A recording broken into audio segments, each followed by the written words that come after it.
Con el nuevo trío Hogar Digital de Movistar, lleva a tu casa lo mejor. La mejor banda ancha con 6 megas de navegación y Wi-Fi gratis. La mejor televisión digital con tu plan preferido de 83 canales. Y también la mejor línea hogar con minutos ilimitados. Contrata tu trío Hogar Digital de Movistar desde 39,990 pesos. Además, contrata televisión HD por solo 3,990 pesos adicionales. Disfruta en tu casa lo mejor de la banda ancha hogar, televisión digital y línea hogar. Movistar, compartida, la vida es más.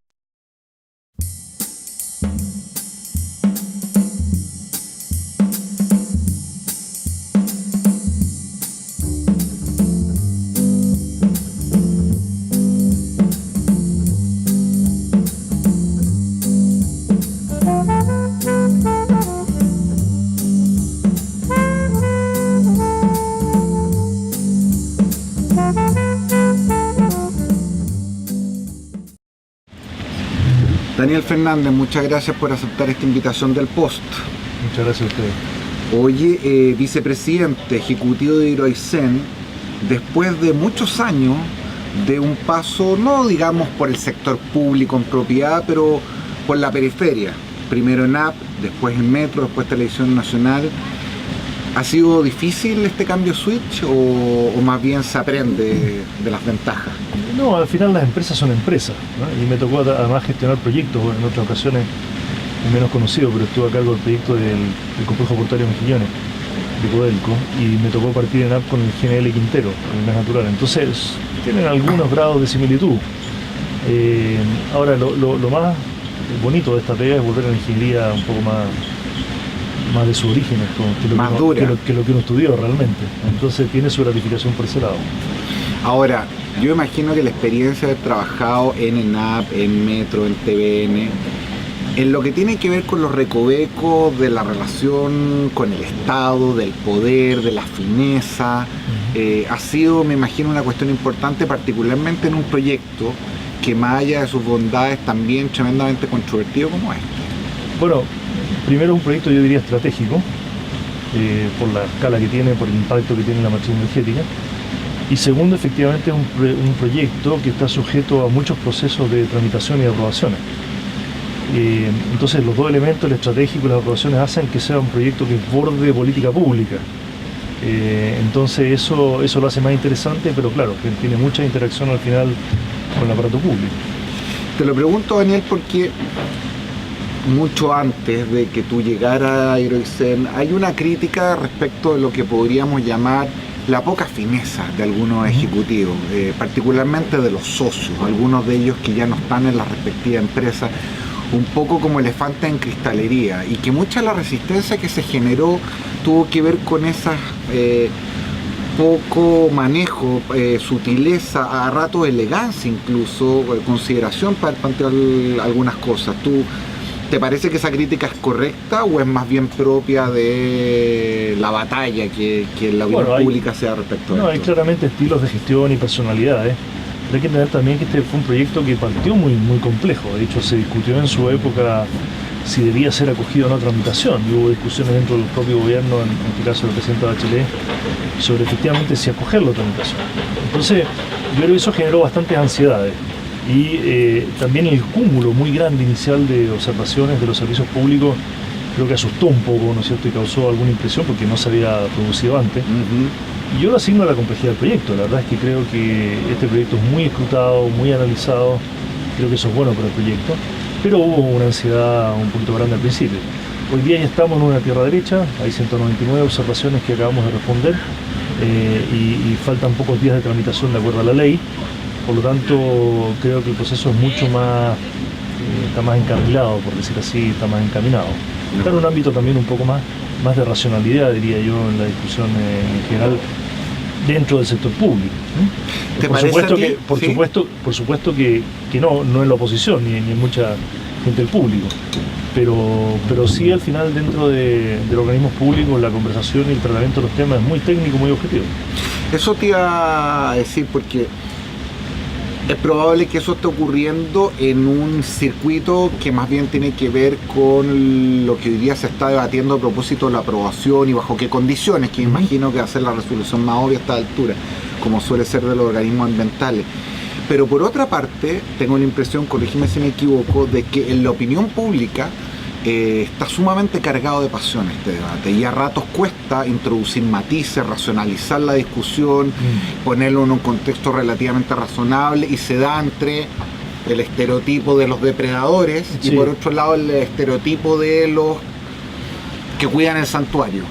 Bueno, yo creo que la experiencia indica que es muy difícil en general instalar temas en la opinión pública con complejidad y que se debatan a un nivel profundo, sabemos. La verdad que esta entrevista, con todo el mérito que tiene, no es de las más masivas. No, de acuerdo. Claro, la discusión masiva se da de otras maneras, se da con eslogan, con cuñas, entonces hace muy difícil discutir o abordar la complejidad. Sobre todo si sumamos a que este proyecto partió por el lado del proyecto mismo con un perfil bastante bajo, pero por el otro lado con una oposición pública muy fuerte, con muchos recursos financiados desde el extranjero, con campañas, ¿no es cierto?, en contra del proyecto. Entonces, y por gente que en muchos casos es completamente intolerante, y si se cuestiona el proyecto resuelve los temas, entonces se cuestiona la autoridad. Y si la autoridad de prueba se la va a cuestionar, y si no, va a venir a los tribunales, y si no... Entonces, eso está muy cargado, efectivamente. Ahora, si tú miras a nivel de opinión pública, yo creo que esas campañas han permeado, sobre todo la campaña opositora, efectivamente, en 3 años, con tantos recursos, algo ha permeado. Pero a su vez, cuando tú haces preguntas a nivel de encuestas de qué prefiere usted, la nuclear, la térmica, la hidroeléctrica, por lejos gana, porque esas son las opciones reales, para que estamos con cosas. O sea, hay grandes bloques de energía, miles de megawatts que hay que incorporar al sistema. Los grandes bloques de energía los entregan la termoeléctrica, la hidroeléctrica de gran escala o la nuclear. Y en esa opción, cuando la gente racionaliza, cuando entiende bien esos conceptos, hay una opción por la hidráulica. Ahora, si tú preguntas si quieren centrales de pasada, te dicen centrales en la Patagonia, te dicen que no. Si tú dices nucleares, te dicen que no, y si dices termoeléctricas, te dicen que no. Entonces, esa pregunta, por así decirlo, ese tipo de encuesta, es re poco útil. De acuerdo. Sí, porque también da la sensación de que la gente es muy exigente en torno a las fuentes y a los tipos de generación, sin embargo, quiere mantener el derecho y el privilegio de poder prender la luz. Y aquí hay que tomar una decisión, y quiero partir por ahí a unas cosas más específicas. Una de las críticas que se hace a Hidroaicén ya no solo tiene que ver con la cuestión estrictamente ambiental, sino con un reproche, diría yo, más de segundo orden, que es la concentración en la generación eléctrica. Sobre todo a partir de la demanda y el tipo de posibilidades que va a tener Chile para los próximos años. ¿Cómo lo ves tú? Porque después de lo de Japón, con este precio al petróleo y en la polémica de las termoeléctricas, parece que a la hidro se le dan las cosas con mayor facilidad. Bueno, a ver, pero el mes pasado el 70% de la generación eléctrica fue térmica. Y esa térmica no está principalmente ni en Endesa ni en Colbún. O sea que, por lo tanto, decir que... O sea, en este momento la entrega de energía mayoritaria no está en Endesa y Colbún. De acuerdo, pero las termos van para abajo, al parecer. Ojalá. Es decir, se acaba de probar una termo de ¿cuánto? 2000 megas de Ike Batista en Chile, porque en Brasil no nos dejan. Tú sabes que en Brasil ellos han optado por la hidroeléctrica, que tienen 78% de hidroeléctrica, a pesar de que tienen petróleo, tienen excedentes de petróleo y gas, y sin embargo decidieron que a partir de este año no van a probar más centrales térmicas. Por eso Ike Batista se mueve para acá también, porque no tiene opciones de desarrollo en su país. Ahora, el caso de Colbún y Endesa, antes de constituir la sociedad, ellos hicieron una consulta al Tribunal de Libre Competencia. Dijeron, mire, nosotros queremos construir esta sociedad, vamos a crear Hidroaicén, este es el objetivo del proyecto, etcétera. ¿Qué condiciones nos pondría usted? De acuerdo. Y pusieron condiciones. Entre las condiciones que pusieron es que Endesa y Colbún no pueden comercializar la energía de Hidroaicén juntos. Nosotros, como Hidroaicén, digo nosotros, nos pongo de este lado, sí, de la administración, tenemos que producir la energía y entregarla en porcentaje igualitario a Endesa y Colbún. Y ellos tienen que comercializarla por su cuenta, por lo tanto ellos van a competir en la colocación de esa energía, así como compiten todos los días por colocar otras fuentes de energía que tienen. Y ojalá se vuelque esta situación y tengamos energía hidroeléctrica mayoritariamente, porque es el recurso que Chile tiene y es el que además evita la emisión de dióxido de carbono a la atmósfera. O sea, Hidroaicén evita 7 centrales termoeléctricas en términos de capacidad. Entonces, y ese es el principal problema ambiental del mundo. Por eso yo digo que hay una contradicción en el mundo ambientalista cuando cuestiona una hidroeléctrica, que es limpia, es chilena y es sustentable. Porque en la práctica lo que se hace es que se construyen termoeléctricas que emiten dióxido de carbono, que sabemos que es el mal, ¿no es cierto?, el cambio climático, el mal general de la humanidad hoy día o del mundo. Y Chile está aumentando sus tasas de emisión de gases de efecto invernadero cerca de un 4%, sí, cuando la OECD cerca de 2% promedio. Entonces, tenemos un problema. Ahora, Daniel, claro, en esos términos parece razonable, pero otra crítica, ya no es solo a Hidraicén, sino que tiene que ver probablemente con la matriz, es que estas fuentes de generación eléctrica más bien grandes, que concentran parte importante del mercado, lo que hacen es obstaculizar o oscurecer la posibilidad de invertir en nuevas tecnologías, particularmente en generación más limpia. Nosotros hemos hecho grandes esfuerzos en esa materia, algunos cuyos resultados la verdad no han sido del todo razonables.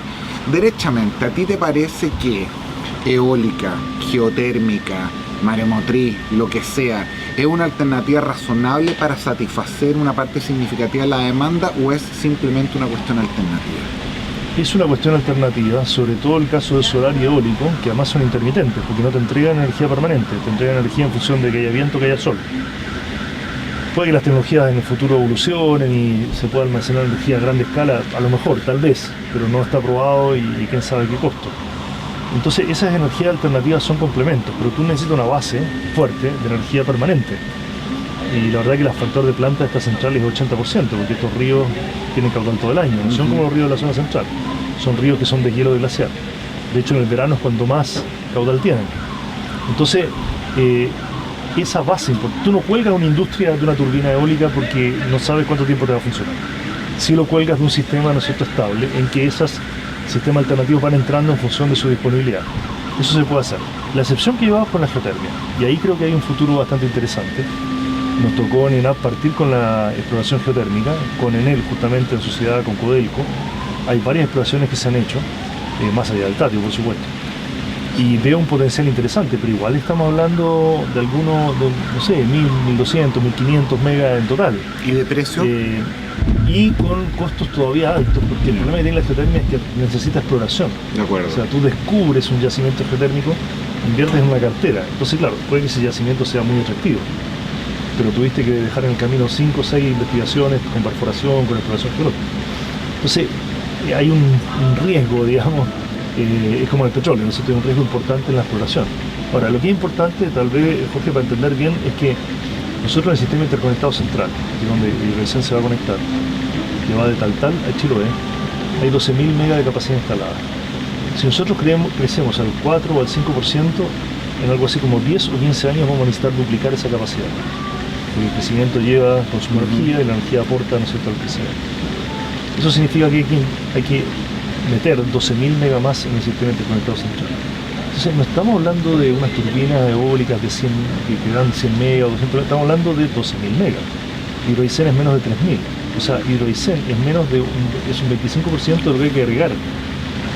Entonces hay espacio y tiene que haber espacio y ojalá el sistema, la red de transmisión se pueda hacer de modo que todos los proyectos en punto intermedio se puedan conectar a futuro.